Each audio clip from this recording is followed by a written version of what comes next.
jdu zpátky sednout k naší Zuzaně Hubeňákové. No, Zuzko, co vy a Facebook?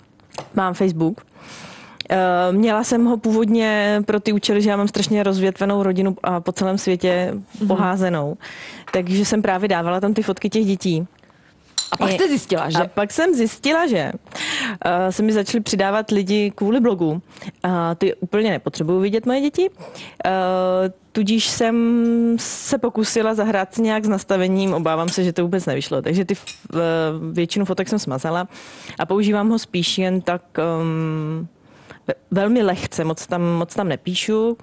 Taky se mi tam dostali lidé s různými názory, což je tak zajímavé pozorovat, protože třeba fanoušek, když se mě přidá, tak já jeho vidím a on píše věci, s kterými třeba nesouhlasím a někteří lidi hrozně lezou na nervy tam, takže jsem si jako musela ho dost protřídit a některé věci vyhazovat. Ono se to potom stane, že jo, když člověk jako díky svojí profesi teda potom začne takhle být ve světě online, ano, mít profesionální deformaci, jak říká Karel, tak potom najednou jako to soukromí jde stranou a přesně ten prvotní, já jsem si založila Facebook, protože jsem byla v Americe a měla jsem tam kamarádky z celého světa a nechtěla jsem jim posílat za čtvrt roku fotky nějak a oni tam měli ten Facebook, tak jsem si ho založila, tam jsem všechny ty fotky nahrála a vidělo to 8 holek.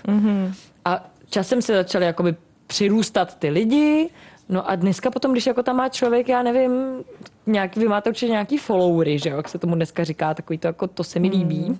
Ano. A když má někdo 500, 600, 800 přátel, tak už si to potom rozmyslí. Ano, to je potom velmi těžké vymyslet něco. Takže vám to potom neslouží, ale vlastně víceméně vy trošku sloužíte tomu, je to tak. Ano. Já jsem ten Facebook víceméně přestala používat pro tyhle soukromé účely, nebo jenom posílám zprávy rovnou těm lidem, kterým jako chci ty fotky nebo videa poslat. Ale i co se týče statusů, tak já občas mě napadne něco vtipného nebo něco vtipného najdu. A když to tam dám, tak už úplně jinak nad tím přemýšlím než dřív, protože dřív jsem věděla, že ta skupina mých kamarádů jsou opravdu lidé, kteří jsou na stejné vlně, že jsou to opravdu mý známí, s kterými se vídáme a znají mě a ví, jak to myslím.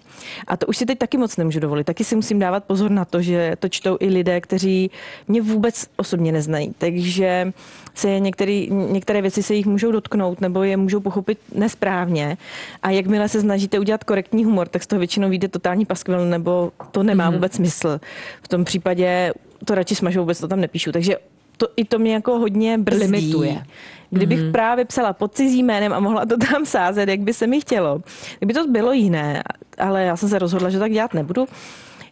Takže jsem tak jako... No a přemýšlela jste nad tím někdy, že byste psala pod cizím jménem, nebo že byste si založila úplně nějakou jinou platformu, protože třeba zrovna Boris Vian, spousta, nebo známých, to mě teďka první, co mě napadlo, první, kdo mě napadl, ale jako spousta známých spisovatelů vydávala, publikovala nejdřív pod cizími jmény.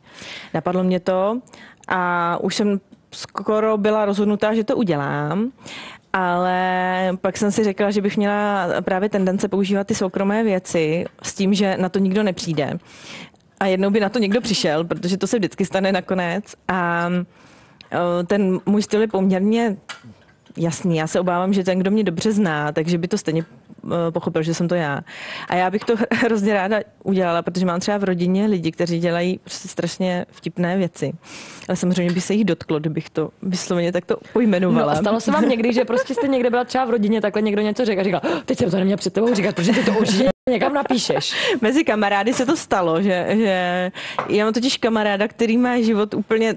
Kdyby se to natočilo, by tomu nikdo nevěřil. Jo? On dělá neuvěřitelné věci a všechno je to hrozně vtipné. Většinou to dopadne jako nějakým trapasem. A ten mi, když mi to vypráví, tak říká, mlč, vůbec o tom nepiš, neopovažuj se to použít. A to si říkám, že ho jednou přemluvím a donutím ho, aby mi podepsal, že o tom můžu napsat knížku, protože ten by na ní vydal a je to úplně škoda, že to svět nevidí. Jo. Takže ten si na mě dává pozor, ale že by někdo vysloveně se mě bál, to ne. Já si myslím, že mám na tohle jako cit, že bych nepoužila něco, co by mohlo někoho zranit nebo mu nějak ublížit.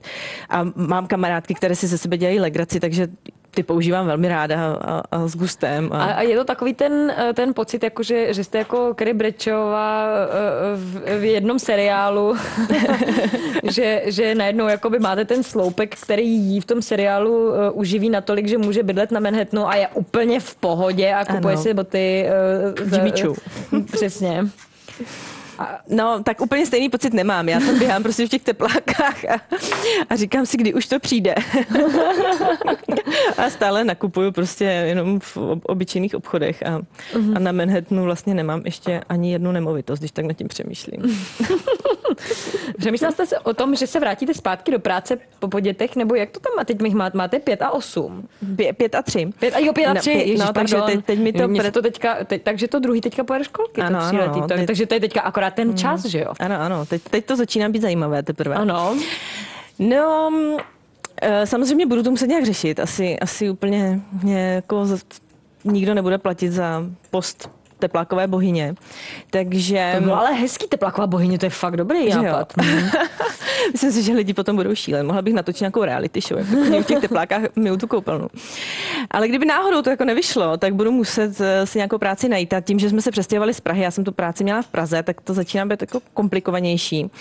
A pokud bych se měla vrátit do toho oboru a dělat někde manažerku v IT firmě, tak se to úplně na dálku dělat nedá, ale já doufám, že se někde trošičku něco stane a že půjdu už jiným směrem. Mám takový pocit, že já se tak nějak vezu na vlně, že nikdy jsem nedělala nic, že bych o tom jsem si dneska povídala s naší maskérkou, že prostě ženy se většinou vezou na vlně, že ten princip toho, jako musí se něco a někam směřují, je mužský princip. Ano. Takže to je také ta ženská síla. Já nějakou cílevědomost v sobě mám, že jsem vždycky v té práci si říkala, jako nechci asi celý život dělat administrátorku, takže se to tak postupně nějak stalo, že jsem za rok a půl mě asi 4krát povýšila, ale to bylo vždycky, jo, jasně, tak já to vezmu, no. Tak dobře, tak to udělám. Tak proč ne, že jo? Ale nikdy to nebylo o tom, že bych zatím šla s tím, že to musí být a jinak zahynu, protože jsem se nedostala tam, kam jsem chtěla. A to samé to mám s tím psaním, že jsem začala psát pro radost, já jsem se u toho smála, když jsem psala, někteří lidé se smějí u toho, když to čtou a já z toho mám jakoby radost a je to pozitivní věc v mém životě. Tak nějak se na to začaly zase nabalovat další pozitivní věci, které z toho dělají vlastně zábavu.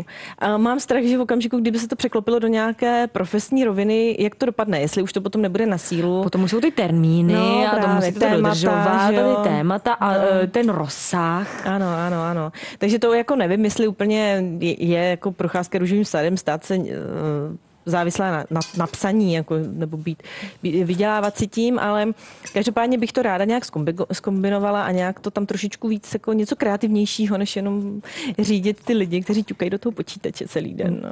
Liberecký deník. To bude hit. Já jsem vás hrozně ráda poznala. Bylo to moc zábavný si s váma povídat. Děkuji, že jste přijela sem k nám do studia. A musím říct, že jste opravdu vtipná. Jako dneska mě nabíjíte. Děkuji moc. Díky. To byla Zuzana Hubeňáková, držitelka ceny blogerka roku. Můžete sledovat její blog na internetu. A za malou chvíli si budeme povídat s Jankem, no já jsem to řekla správně, Jankem Cingrošem, strašně vtipný jméno, a Janem Chramostou.